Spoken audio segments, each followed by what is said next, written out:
Luka igice cy'umunani ku murongo wa 24 tsinda barekura mu mwanya mutoye gusa ngira mabwire. Haleluya.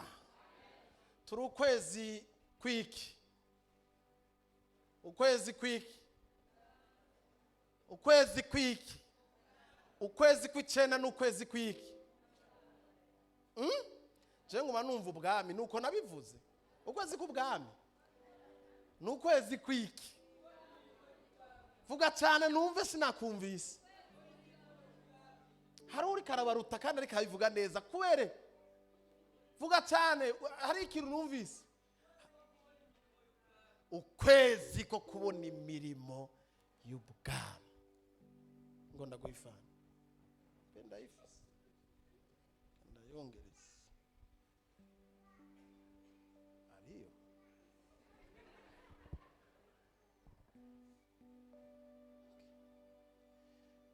Kumana bitano kuko nivyo mfise. Mfise ibirenga bitano candaguha. Kuko sintanga amato kuyo nsigaranye. Imana ihabwa icubahiro. Yesu nashimwe.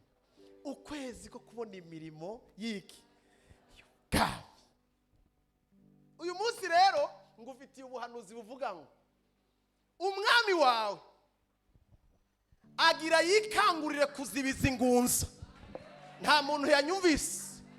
Bibiliya yatubwiye ngo baramukangura ngo akicikangura ntiyabaganirije. Mbewura munyumvirize bakagende bukebuke reka ndayivuge bukebuke kugira ngo mushobore kunyumva. Urumva yaravyutse avyutse mu bisanzwe ari kuvuduka amajambo yababwiye Musa ahejeje kunumisha ikibazo umengo niyo yari guhera kuko bari bamugoye kuko Musa yarababwiye ko bamugoye. Ndagusavye unyumvirize ko ngira ndakubwira umwanya muto. Musa yarabahindukiriye arababwira ko bahejeje kumugora aranabagaya cyane ababwira ngo bantu bukwizera kuki. Mu bisanzwe kuvyuka kwa Yesu umenga vyari bikwiriye ko amanza kubacyaha akamanza kubabwira ati ibi bintu muhejeje kunibiki. Hama mu nyuma karavuga ati bo ndabasuzuguye kare ndabatabara. Bwira mugenzi wawe ngo Yesu yavyukiye ku kibazo. Bwira mugenzi wawe ati mu bintu agiye kwikangurira uku kwezi kw'icenda nibibazo.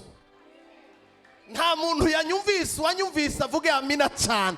Mu bintu agira yikangurire muri uku kwezi kw'icenda nibibazo bigusugereje.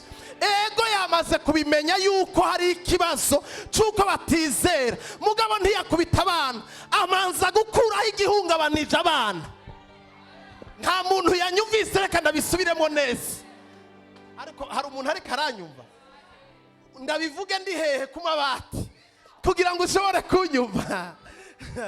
Yarakuyeho ikibazo aragituzisha abwira ikiyaga giceceke ahejeje gutekanisha abana biyo baguwe neza abari hahindukira arababwira ati bantu bukwizera guki.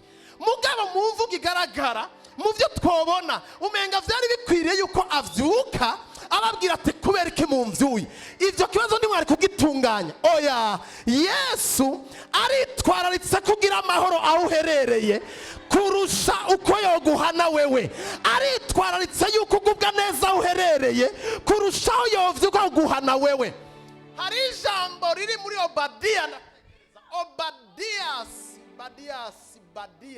Obadiya hari ijambo rivuga ngo Imana yabwiye ubwoko bwayo irabubwira ngo ngiye kubahana ngo ngiye kubateza ibyago bikomeye.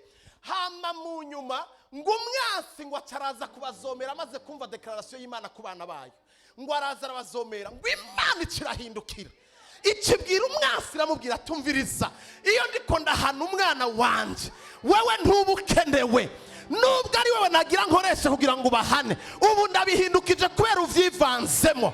Imana iranezerewe gutabara umwana wayo kuruta kumuhanisha ibibazo yaguyemo. Nta muntu ari karanyumva. Uri karanyumva avuge amina cyane yumvikana. Turi mu kwezi kubuvugishwa bene data.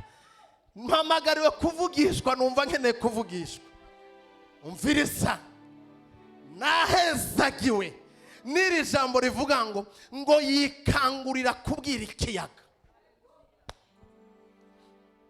Simbizi ikiyaga kiriko kirasuriranya ku buzima bwawe, sinzi biriko birasuriranya ku nzira yawe, sinzi biriko birasuriranya mu rugo rwawe, sinzi biriko birakuza amahoro ku kazi kawe, sinzi byazibiye bishiraho inzitanya zibirugariza ku rugendo rw'iwawe.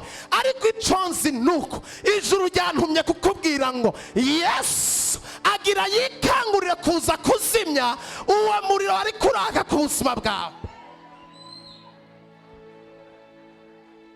Turi ukwezi kw'icenda, ukwezi abantu benshi, abizera n'abatizera, reka mvuge ngo mvuze abizera mvuga n'abana b'Imana, ni ukwezi ko kuganya. Ndabizi n'izi ngorane zo kuba mwamaze no kwibagira inshingano dufise z'umurimo w'Imana kuwa gatandatu ziko ziravana n'ukuntu mwatangiye kuganya. N'abayafisi baravyibagira ko bayafisi bakaganya, ngo abana barasuye ku ishuri, ngo minervare, ngo uniforme. Iyo usavye umuntu mu kwezi kw'icenda umenga uri kuramutuka. Iyo ni shetani mbi cyane, shetani mbi cyane. Iyo ubwiye umuntu ati mfasha mu kwezi kw'icenda, umwe wese akubwira ngo urumva, ngo uravyumva nawe, ngo urabibona nawe, ngo ntukuze ukwezi. Umviriza, iyo mvugo ntice ku rurimi rwawe. Twebwe nta maseza agenda kuranwa y'ibibazo, y'ibihe vyiza n'ibihe bibi. Twebwe guhera rendi kugeza kwa Mungu ibihe byacu birateguye neza. Twebwe guhera muri janvier kugeza muri December ibihe byacu biratunganye neza. Muri uku kwezi abantu bavuma, ukwezi bavuga ngo hari ubukene, niko kwezi Yesu avyukiye kugirira neza. Yesu agira yikangure ku bwawe. Reka ndarisubiremwo iri jambo kwikangura, reka narigeranye nkaho umenga yasa nk'uwakwirengagije, yasa nk'uwakwibagiwe, ariko ndakuvugishijwe ko Yesu wawe agira yikangurire kugirira neza, agira vyukire kubitunganya, agira vugana n'izo nguza z'imiyaga, agira vugana n'ivyo biriko birakugora. Nuvyumvire mwijwi ry'ubuvugishwa. Imana irantumye kukubwira ngo avyukiye gutunganya ingorane zawe.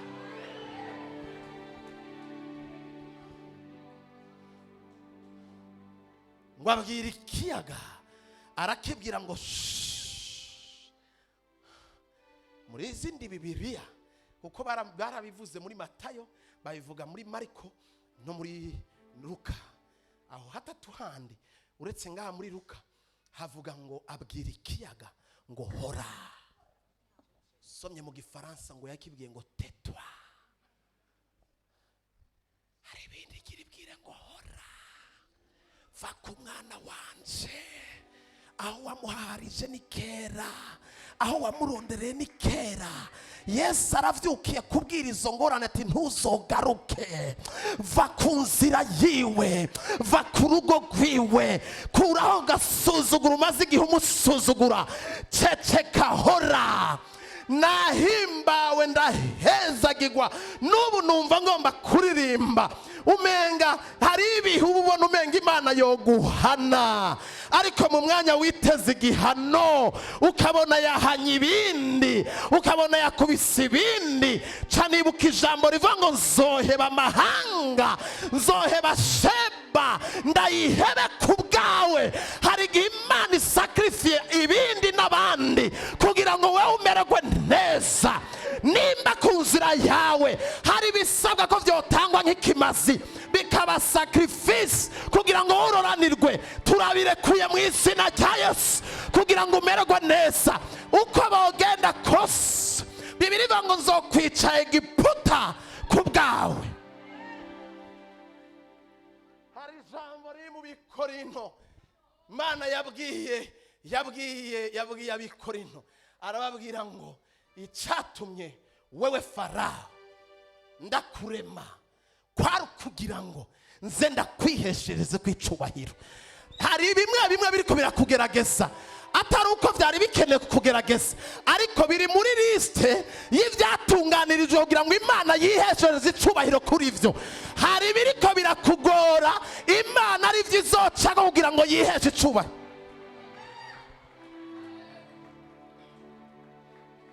ngwino rero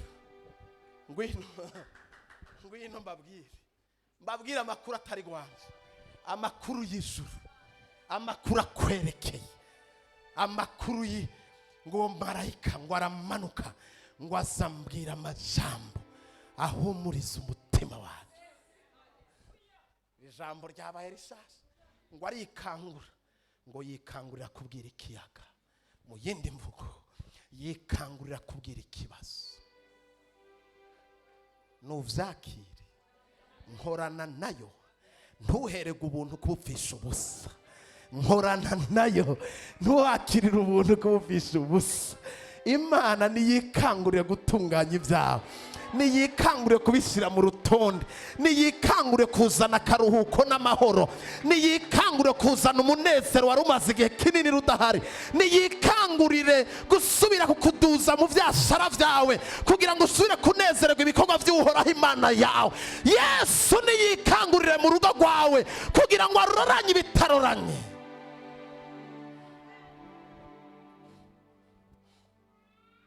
Abwira ikiyaga ngo zakibwira ngo iki papa, akibwira ngo iki mbwira wahavuye oya, abwira ikiyaga ngo arikangura azibiza ingunza n'ugusuriranya kw'amazi, birahora habagahwekere.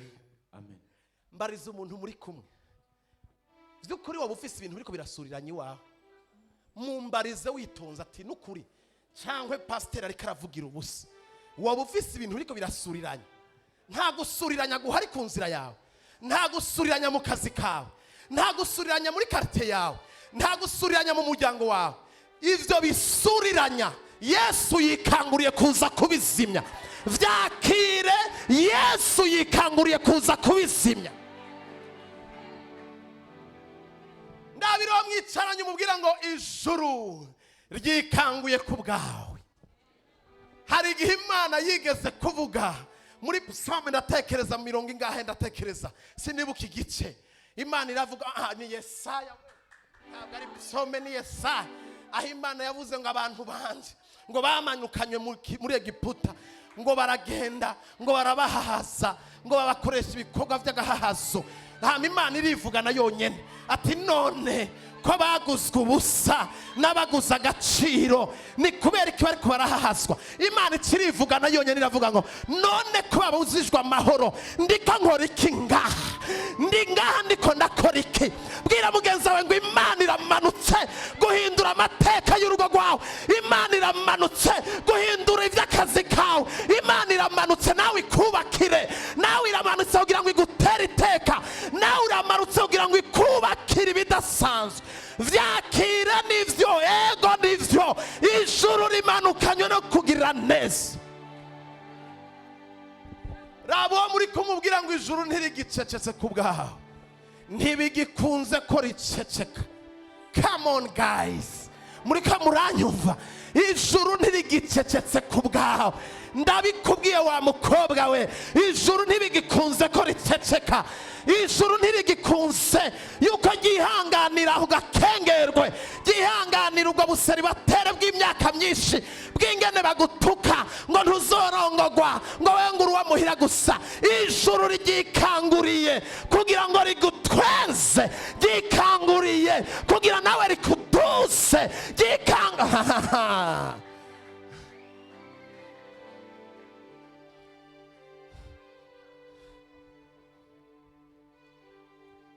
window.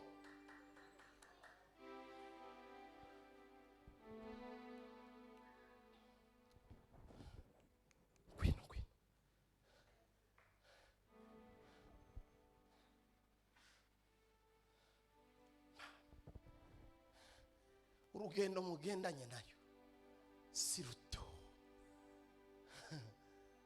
urugendo dusenzuye Yesu si ruto. Ubu abatabizi kuri umwana wo mu rushengero ni bande ko bakumenye? Bwira mugenzi ati baratumenye, bakwita mukizwa, munzi wanyu bakwita pastori. Rimwe na rimwe hari igihe tutabimenya, hari igihe baduhamagara amazina aragakengerwe. Mukizwa ukiyumvira ngo bayikubwiye mu nzira bari kwashaka kubwira ati cya kirofa kimwe gitakaza umwanya mwagiye muri vya bisazi. Uretse ko Yesu agezweho, hari kera izo mvugo ugira ngo ababivuga ni benshi. Yesu agezweho ubu barabizi, abantu basirimukiye mu kumwinjiramo, n'abatarinjira baradusaba ede. Tuvise abo dutabara mu izina rya Yesu, mfise abayisilamu usengera mu izina rya Yesu bagatabagwa. Deliverance namanda zikorera ngaha muri biro. Abakinyi b'imipira bakomakomeye baza kundaba parikinga imodoka kambwira ati mfumurira muri iryo zina, hamwe ndagupfumurira kandi uva ngaho utamutse. Agezweho Yesu, kera niho bamutuka, wabubunya aba Yesu yarabambitse. Ubu natwe dufise freshere, ubu natwe tubicaramo, ubu natwe tuzi kugendera ikirato kirekire, ubu natwe turabasapere. Barakwitegeza akarondera urwitwazo bakavuga ati amazi si yayandi. Nta makuru y'uwakiriye igitangaza imbere yawe ari we watanguye gusaba. Ndagufitiye inkuru nziza yayirowe, ndagufitiye inkuru nziza kino gitondo yayirowe. Nta makuru y'uyu mugore agwaye ubutinya nka aprofitiye mu nzira, nta muntu ari karanyumva. Yayiro niwe yakuye Yesu aho yarari, bafatana urugendo. Ariko hagira umuntu yakira igitangaza mu nzira aprofitiyemo. Muri uru rugendo hari abantu baduprofitako, hari abagucaka bakabona umugisha, hari abakwitwaza bakaronka ivyo baronka. Ariko kuba bagucako ntibisigura ko Yesu yagarukiye harya. Aracyari kumwe nawe mu rugendo, muracazanye. Ico yakwemereye ategerezwa kugikora. Uwanyumvise avuge amen. Amen bisigura ngo nivyo. Ndakunda umwami wanje, umwami wanje agira neza. Umwami araturanya ku butoni, aramuraba aravuga atoke sawa. Mu mwanya yayirabonye undi ari karakira, yasize umwana ari kumfira. Yayirowe yayira aritegereza ingene umudamu yakira igitangaza anumva. Ariko sha hari imvugo muri uru rugendo, iyo nico kintu tuzokwiga ko muri message mfise, kwiga ikintu cyo kumenya ibanga ryo kumenya Imana, ibanga ryo kumenya Imana. Mbe urazi ko hari imvugo ivugwa ukumva iyo mvugo iguciye intege. Uzi ko Yesu yavuze ngo ubushobozi arabuntwaye. Yayiro yumva yavuze ngo umuntu ankoze ko ngo numvise ubushobozi bumvuyemo. Yayiro aravuga ati shaho uyu mugore atwaye ubushobozi atari we yagiye kumuhamagara.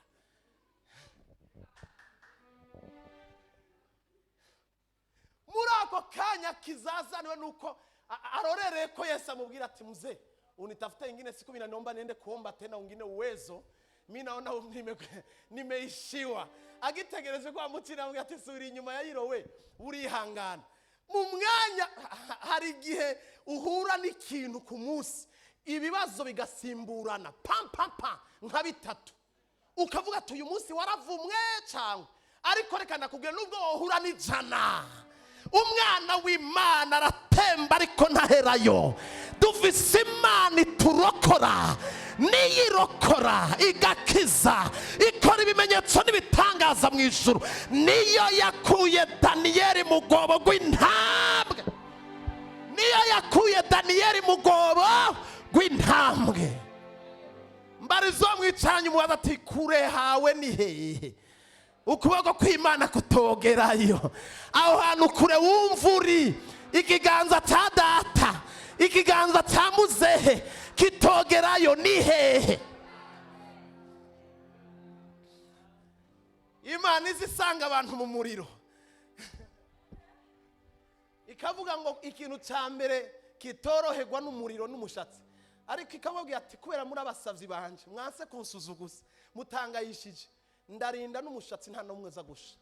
Imana iturindira umushatsi mu muriro, Imana iturindira umushatsi mu muriro. Bibiri ivuga ngo basoka nta nakamoto ko gusha, kubera umugabo wa kane yabasanzeyo. Imana mu muriro ijayo, mu mazi menshi ijayo, mu gusuriranya kw'ibihuhusi jayo nta hantu namwe papa toshika. Bibiri ivuga ngo ikiganza canje ntikibaye kigufi kugira ngo kinanikwe gukiza. Yayirowe sindaheze. Yayirowe. Bwana asifiwe. Haleluya. Izina ry'umwami wanje rihabwa icubahiro. Yayirakira muri mwanya nyene hacaza abandi bakacavuto. Baraza aramubwira ati yayirowe nturinde unamugora. Nturinde umugora. Mwana aracikanye tumusize twamufutse. Ntugora umwigisha mureke. Ayo majambo Yayira atarana yakira ngo Yesu yari yayumvise. Yayira atarishura barya abantu ngo babwire ngo akiri karumviza ibyo bamubwira. Yesu abahindukije Yayira aramubwira ati hindukira undaba. Areka furu aheba wa mugore aheje gukira avuga ati vya mugore byarangiye. Reka mbandanye diru ndiko. Mbandanye gahunda yanje ngo ahindukiza Yayira. Ngo aramura mu maso. Aramubwira ngo Yayira we ntutinye ariko wizere gusa. Feki jambo rihumuriza. Usiwi na hofu. Amini tu. Aminiaye ataona. Ni wizere gusa. Ntutinye. Mugabo ataramubwira amajambo. Amaze kumva amajambo babwiye Yayira. Bibiri ivuga ngo Yesu ngo ntiyashira umutima kuvyo babwiye Yayira. Ivyo bariko barakubwira ijuru ntibishije ku mutima. Ivyo bakwagiriza ijuru ntabwo ribishize ku mutima. Ivyo bariko baragucira iminsi bakubwira ngo we harya ntuhinjira. Nagenda kubwira ngo Imana ntavyishize ku mutima kuko irazi aho yoshaka gutwara hose. Hoba hameze gute, hoba harifise imbaraga hameze gute, ashatse kuhagutwara arahakwinjiza. Abwira Yayiro ngo ntutinye ariko wizere. Agenda arashikayo asanga abanyagahinda bariko baraganya abwira Yayira ati fukuza inje habana imani hawa. Arabasohora yinjirana n'abahizi bakeye ba Petero no mu bigisha hari harimo abanyantege ni mahajabo. Yaratoranya ati mwe mu mperekeze mwabo bigisha gumana n'abarya ko namwe mbona menga kuko yaramenye imitima y'abigisha akamenya ati abariko barankekeranyako nabone ntibize agiye kuzura umuntu. Ngo agashikiriye ngo arakabwira mu gihe burayo akabwira ngo talisa kumi gakobwa vyuka. Ndiko ndavugana mu mbabarire gukoresha ijambo ariko n'ikigereranyo. Hari agakobwa kari kamaze igihe karyama. Hari agakobwa ijuru rigira rivyutse.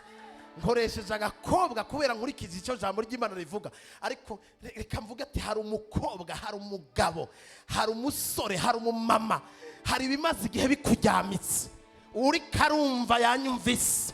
Hari bimaze igihe bikujyamitse. Mvuze ibikujyamika ndiko ndakubuza ibigutwara muri circulation. Ndiko ndakubuza bituma nawe utera imbere. Ndiko ndakubwira ibituma nawe uroranirwa. Ivyo biba byakujyamitse. Ariko ijuru riravuze ngo tarisa kumi gakobwa vyuka. Igihe cyo kuvyuka cageze. Igihe nawe cyo kwinjira kirageze. Igihe nawe cyo kwambara urushungi kirageze. Igihe nawe cyo kugura parcelle kirageze. Igihe nawe cyo kuroranirwa kirageze. Igihe nawe cy'akazi kawe keza kirageze.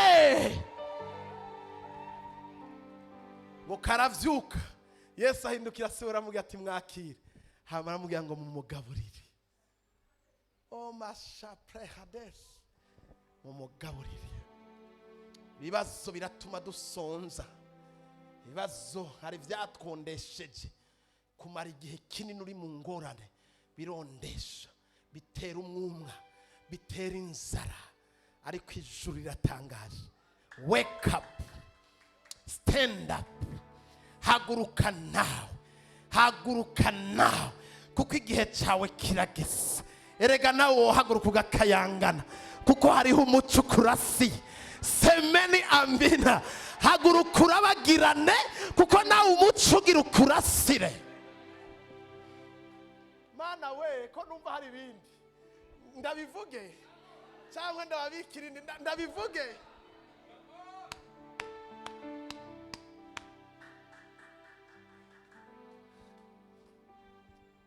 Imana yacu iratangaje. Amateka yaravuga ngo omesepre abirisi mvuge umviriza umviriza. Amateka yaravuga ngo iyo ikiziga bakirenganije igisagara byaba birangiye gisohotse igisagara haba ni kuvuga ngo ikinogo cyaba cyateguwe kugira bagihamba. Bagishika ku irembo ryo gusohokeramo ngo Yesu arababona. Umwami wacu niwe wenyine ari capable yo guhagarika cortege y'abagiye guhamba. Ariko uyu mwami arakomeye. Mbwira ikibazo cyawe kirenze ibyapfuye. Ninde ari ngaho ari mu kibazo kirenze ibyapfuye? Nimba Imana ishobora kuzura igahagarika ivyari bya cortege y'abapfuye. Iyo umuntu yapfuye bamaze gufuta mu gitabo cy'abariho, bamaze kumuhereza attestation yiki ivuga cyane murayizi, yamaze kwihabwa uruhusha rwo gusohoka kuja guhamba byaheze. Hama Yesu akavuga ngo ndagusubiza mu gisagara, basubire bahindure bagusubize muri liste y'ababaho. Iryo ni ijuru ryo bikora nta wundi. Mwe murazi hamaze gusohoka attestation de décès yayihawe ntakiri mu gitabo cy'abazima. Hama Yesu akavuga ati barasubira kukwandika. Sinzi wagushiriyeho umusitari, sinzi washizeho akarongo, sinzi wakubwiye ngo hano hantu wewe ntuzopfaje. Ngira ndakubwira yuko hariho ijuru ritabara rikakwinjiza abantu bavuze ko utokwinjira. Nimba ijuru ryarasubije umuntu muri liste y'abazima bamufuse, wewe nturafudika, we ntaho baragufuta. Mbwira mugenzi wanjye haracyariho ibyizigiro, biracashoboka nubwo abantu bavuze si Imana. Ndabira mugenzi wawe mubwire ngo nukuri ukwiye kubimenya ko atari bo Mana, si bo Mana.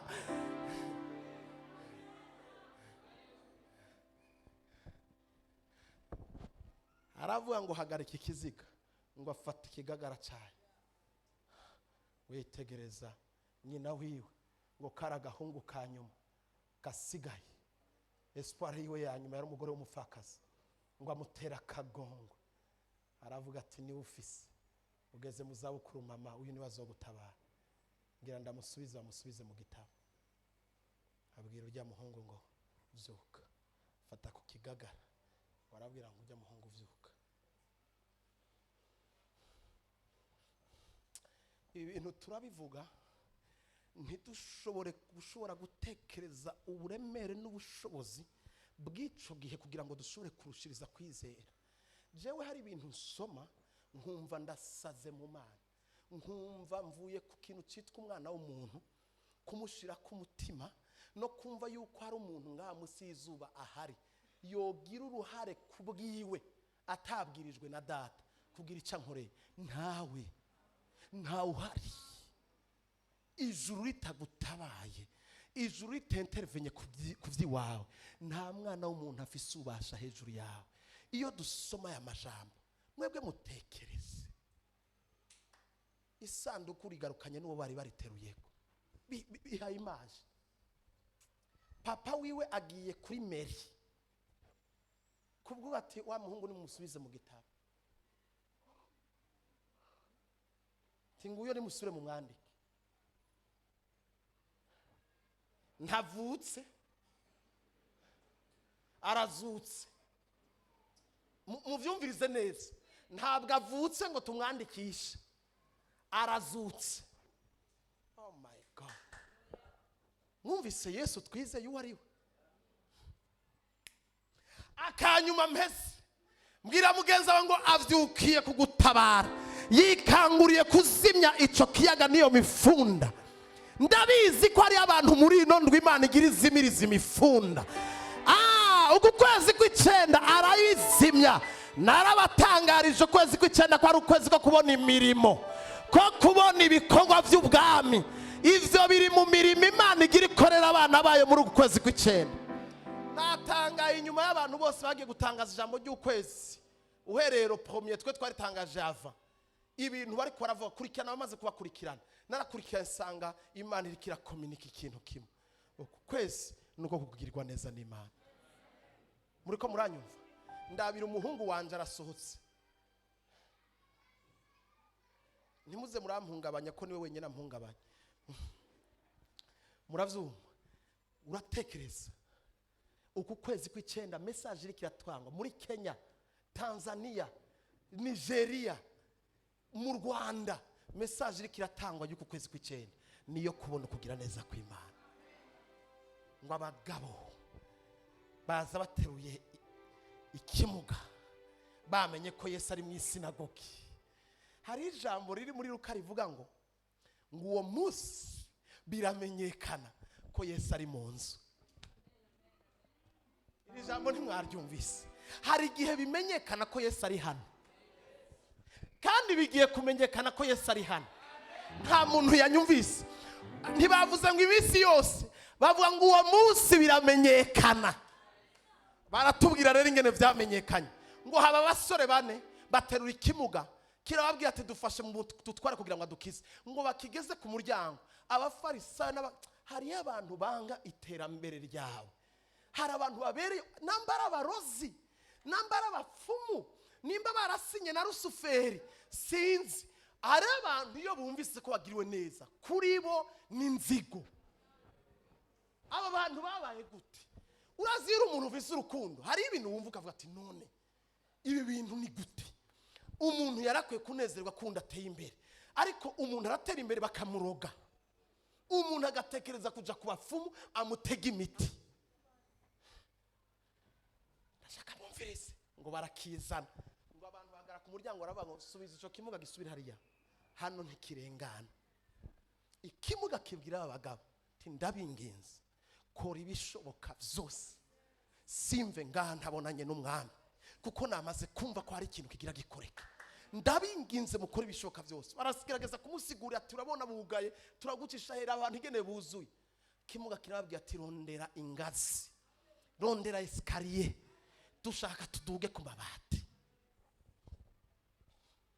Bariruka barondera ingazi, ngo barakidugana, ngo bararondeza hejuru y'amabati ahantu iyo batumbereye, baramenagura akantu ka mbere, baravye gutya barabona ko Yesu ahagaze. Barawe gere iryo jambo nyene ryatrendinze bikomeye. Baca baratobora, bamaze gutobora barakuraho amateguro. Yesu urazi ko mwanya ariko aratobora Yesu yarumva utuntu tumugwako. Ariko ni urabe abandi bakidoga, ariko Yesu akamenya ngo hari ikintu kigira gikoreke. Ngo cya kimuga ngo barakimanurira ngo mbere y'ibirenge vya Yesu. Yesu ngo akibone arakibwira ati mwana wanje, rya jambo nabigishije abo twari kumwe kwa kane ndatekeza pano y'uwundi. Narabigishije rya jambo rivuga ngo twegere intebe y'ubuntu y'imbabazi, hama muri bukamajambo nabigishije. Bibiri tubwira ngo aramuraba aramubwira ngo guhera uyu munsi ivyaha vyawe urabihariwe, kuko narabasiguriye ndababwira nti ahari icaha ni gisika gikomeye kizibira umugisha, ahari ukwihana hakaba umugisha. Aramubwira ngo ingorane ikomeye, nico gituma nabwiye ko icaha ni ikintu gikomeye cyane tutakwiye kumenyerana naco. Icaha ni icago gikomeye kurusha ikindi cago twatumenyereye. Yesu yarabonye yuko kado yamera akwiye kumuhereza ari kumuharira ivyaha. Kira kwanza akikira. Mu bisanzwe je ndatekereza ko muri gahunda iyo nigisha message namambwira abantu bari kwarankurikirana, nkabwira ati je ndatekereza yuko Yesu yarahejeje, ntiyashaka kumuhagurutsa, yari yumva yuko kadikomeye ari uko yo harigwa ivyaha. Uriko uravyumva? Mugabo gusakuza kw'abantu, abo bafarisayo bari ngaho babaridoze ngo uwo muntu ni nyabaki n'agasuzuguro kenshi, ngo ashobora gukarira ivyaha by'abantu. Yesu ngo avyumve arabahindukira arababwira ati ndababaze, icoroshe nukubambwiye uyu muntu ko hari ivyaha, cankwe nukubwira umuntu ati haguruka wikorere ikirago cyawe ugende. mwumva icorosha ari kihe ariko bataramwisha arababwira ati kugira ngo ndabereke yuko je si ibyaha gusa simparira gusa ibyaha. Ati jasi nkora ku bintu bijanye n'ama emotion cyangwa n'ibintu spirituel gusa ndi capable no kwataka le monde physique mfise imbaraga zikiza muri monde y'imhemu nkagira n'imbaraga zikoza muri monde réel i monde turimo tubayemo kugira ndaberekere ko mfise ubasha mu isi y'imhemu nkagira ubasha no mu isi y'umubiri ngo ahindukira kiya kimuga arakibwira ngo umviriza ubu nyene nkikivuga ikorere ikirago cawe utahe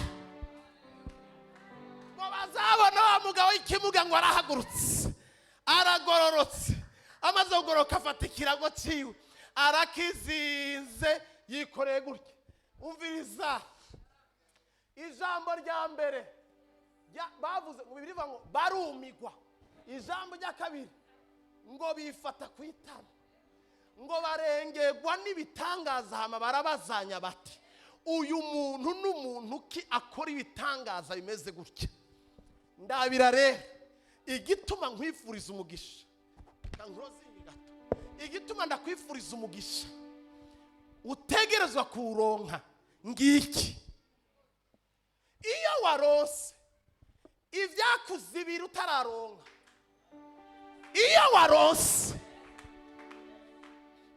mbwirira mugenza wawe mubwire ngo mu gusohoka kwa kijya kimuga cyakize nticyaciye kandi hariya ku mabati cyaciye hahandi bari bamwangiye ku nuronke abari barugaye bugurure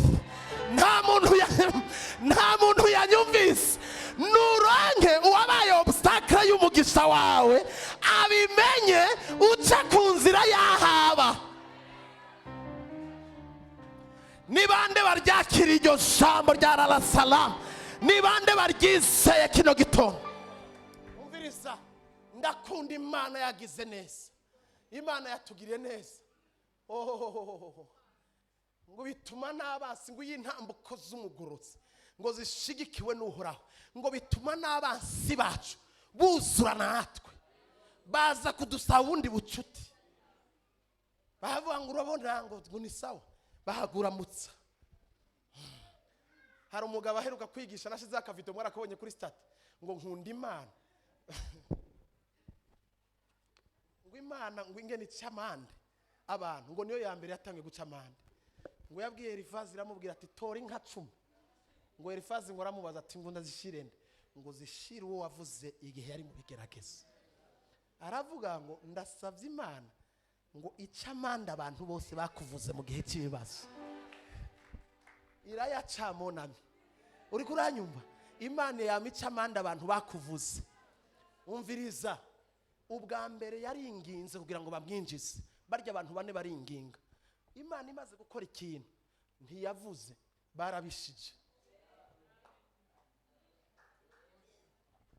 Esther yinjiye abantu ariko aridoga bakunjije isura bakurikije icagezwe cy'abana b'abantu ntibamenya ko mu icagezwe cy'ijuru cyamaze kubisambura baramuraba bamurira insya z'amenyo baravuga ngo akakobwa karapfuye karagize gutya ngo umwami amutunga inkoni gutya babandi bari bemye gutya barunama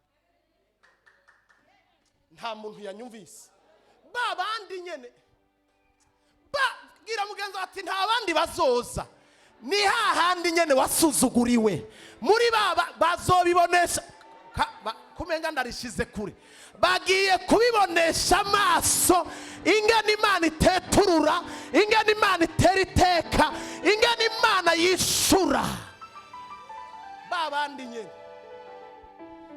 nuronke ivyari vyarugaye vyugurura utabisavye.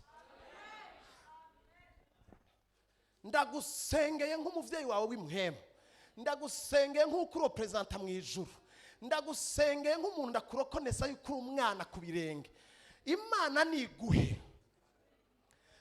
ntimutubwira byose nk'uko nanje ntababwira byose hari ivyo mugwana navyo hari ivyo tugwana navyo tutabona utoza kubona hari ivyo uri kuracamwe uraberewe wambaye neza kubw'Imana ariko kubw'abantu uri mu ntambara kuba uberewe, kuba wasukishije neza, ni ukugira ngo udatukisha izina rya Yesu. Ariko ibanga ryawe ni urizi ry'ingene hari ibiriko birasakuza, ibiriko biragwangwara, ibiriko biratera induru ku buzima bwawe. Imana rero izi abo bantu bakubujije amahoro, izi ivyo bintu bikubujije amahoro. Ndasenga Imana yampamagaye ni kugire neza, babone inyishu Imana iguhaye, bitume bacika intege, babura ijambo basubira kandi gusubizamo. Nabonye Imana yanje yugara iminwa y'abantu bakumirwa, bakifata kwitama, bagasigara bibaza ngo mbega ibi bintu byagenze gute. Muvyeyi mwagwanye intambara nawe, ndabasabiye kado ya anniversaire y'imyaka 6. Haleluya! Bwira mugenza wawe, umubwira ngo Imana yikanguriye kubizimya.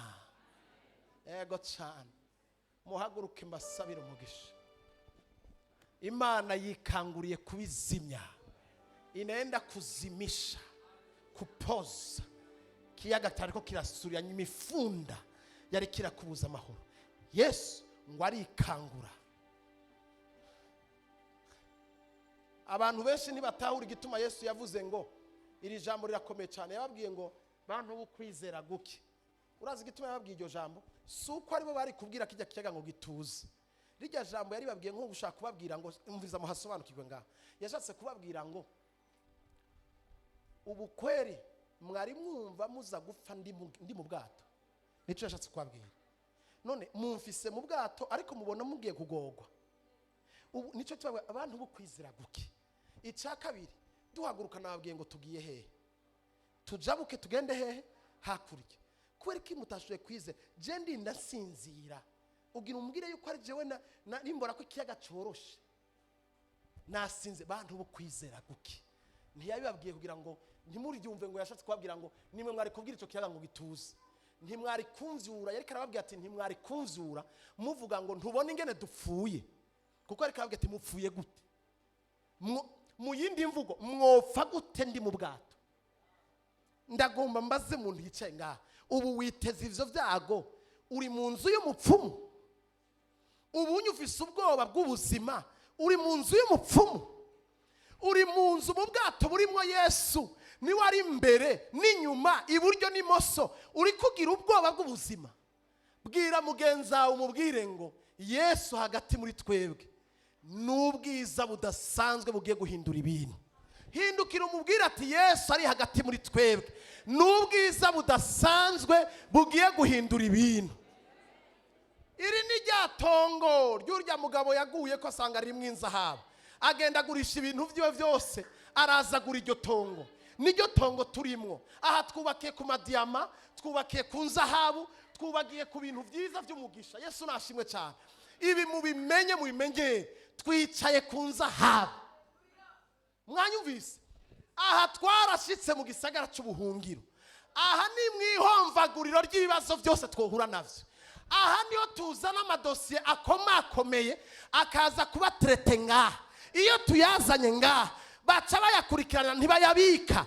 Ijuru rirasiva dosiye yawe, hama ukavana intahe ukaza ugashima. Mwanyumvise? Nta gihari gishobora kunanira Imana yacu. Imana yacu ni Imana ishoboye byose. Ntimuba abantu bukwizera guke. Ntimumenyere inzu y'Imana, ntimumenyere kino kibanza. Hano hantu hazoguhindurira amateka. Abandi yarahindutse n'ubu aracyahinduka. Amen. Ndasozereye nkubwira kandi Yesu nukuri ku kwezi kw'Icyenda arikanguriye kuza kuzimya ibintu byariko birakubuza amahoro. Kandi ngira ndababwiza ukuri, iyi ndwi irimwe intahe zikomeye cyane. Ndindwi kurikira irimwe intahe zikomeye cyane. Nindwi ya nyuma yo guheza ukwezi irimwe intahe zikomeye cyane. Ugu kwezi kw'Icyenda hari ivyo Imana igira kuzimirize, hari ivyo Imana igira ifungisha umunwa, hari ivyo Imana igira gukorere abari barugaye bashobore kugurura. Imana igira ivyura abantu bari bamaze igihe kinini baryamye kugira ngo nabone bagende muri circulation. Imana ibatera iteka, ibagirire neza. Tega ibiganza vyawe. Ijuru ririko riravuga. Ijuru ririko riravuga. Tega ibiganza vyawe. Fata umwanya w'iminota 2 dushimira Imana. Shukuru Mungu. Mushimira umubwira ati ndagushimiye ko wikanguriye ubuzima bwawe. ndagushimiye ko ari ibintu ugira uhindure. Kashata karebasia matota prehadeka shutaka yama majura brahade ngo Yesu ngo yikangurira. Hey Yesu ngo yikangurira ngo kubwira ikiyaga n'ibihuhusi n'ingunza z'imiyaga ati hora ceceka tusa. Sinzi ivyariko birakurengera, sinzi ivyariko birakugora, ariko Yesu arabinumishije. Sinzi ivyariko birakugwanya, sinzi abariko baragutegera mu mpisho, sinzi inama zariko zirakogwa ku bwawe, sinzi umuntu yabonye dosiye yawe yumva umenga ashaka kuyica. Ijuru riramunumishije, ijuru riramwirukanye aho uherereye, ijuru riramukuyeho mu izina rya Yesu. Ndavuze ngo ikizozibira umugisha wawe ku kwezi kw'icenda gihura n'urutoke rw'Imana, gihura n'urutoke rw'Imana.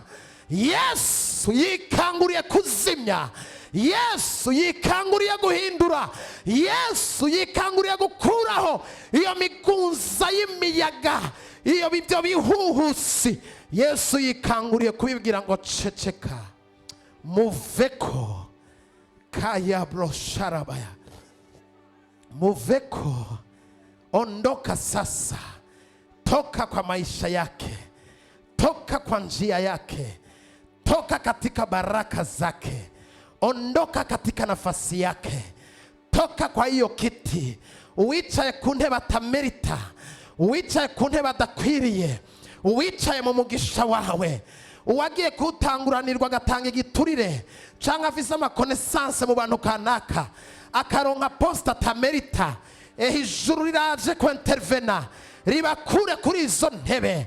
Abantu bose badafise umutima wo guteza imbere igihugu, badafise umutima wo guteza imbere imiryango, badafise umutima wo gutuma sosiyete iroranirwa imererwa neza, barakuwe ku ntebe zabo, barakuweho. Imana igira yishiriraho abizigirwa bayo. Kujya Imana yabwiye Eri iramubwira ngo ngira nitoranirize umuntu azonkorera, umuntu w'umwizigirwa.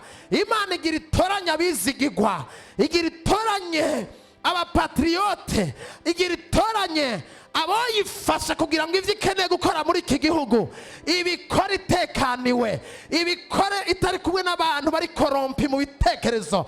Hagezweho abizigirwa, hagezweho incabwenge, hagezweho ibidasanzwe bigira bikoreke vuba. Umwete uhoraho wihutiye kubikora, umwete uhoraho wihutiye kubishira mu ngiro mu izina rya Yesu.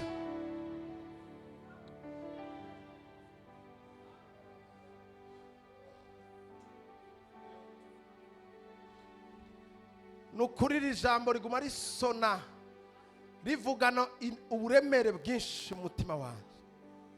Nukuri ijuru ririkanguriye kukugirira neza, ijuru ryikanguriye kukugirira neza, ijuru ryikanguriye kukugirira neza, ijuru ryikanguriye kukugirira neza, ijuru ryikanguriye kukugirira neza. Girirwa neza mwana w'Imana, tabagwa mwana w'Imana, hindurirwa amateka mwana w'Imana. Nawe nutwenge mwana w'Imana, nawe nusoke bakubone mwana w'Imana, nawe nibigaragare bimenyekane ko Imana iri kumwe nawe. Imana ni gutera iteka, Imana ni kwambika umutamana w'icubahiro, Imana ni guhe gutwenga ku nzira yawe, ni guhe gutwenga mu rugo rwanyu, ni garukana ibyishimo bidasanzwe. Uragahezagirwa mwami wacu, urakoze kubw'uwo mukobwa wikanguriye kumugirira neza, urakoze kubw'uwo musore wikanguriye kumugirira neza, urakoze kubw'uwo mupapa n'umumama wikangure kumugirira neza. Uhabwe icubahiro ushigwe hejuru. Ora masaprahade. Sante Yesu. Amerevaya siya masharabaya omendezaya. Vuga cyane ati ijambo ryawe ni ego na amen. Mwami Yesu, ijambo ryawe ni ego na amen. Icyo uvugiye ku gicaniro cyose amatwi yanjye yumvise, amaso yanjye yiboneye, ni ego na amen. Ibyo wasezeranye kuri jewe, kuko isezerano si iryanje gusa, wambwiye ngo uzotabagwa wewe nabo mu rugo rwawe rwose, ngo kandi isezerano ni rwanyu n'abana banyu. Ibyo wasezeranye hatavuyemo na kimwe, ku nzu yanje, ku giti cyanje, ku muryango wanje, muri no rugendo, ni ego na amen. Ndavyakiriye, ijambo ni rwanje, urikanguye, urakikangura mwami wanje, urakoze kungiriye neza. Uku kwezi nuko kubona imirimo yawe itangaje ku bugingo bwanje, mu izina rya Yesu ndavyizeye, sinkekeranya, sindagukekeranya ko, kuko muri wewe ni ego na amen.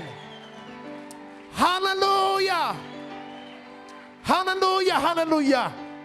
Ni ego na amen. Yes, genda mubwira abo mwasize muhira, mubwira abo ku kazi ku munsi weje, abo muhura nabo, wabwire ngo kuku kwezi ijuru ryikanguriye kungirira neza. Wongere ubabwire ngo ati n'ukwezi ko kubona ibikorwa by'ubwami bitangaje. Amina.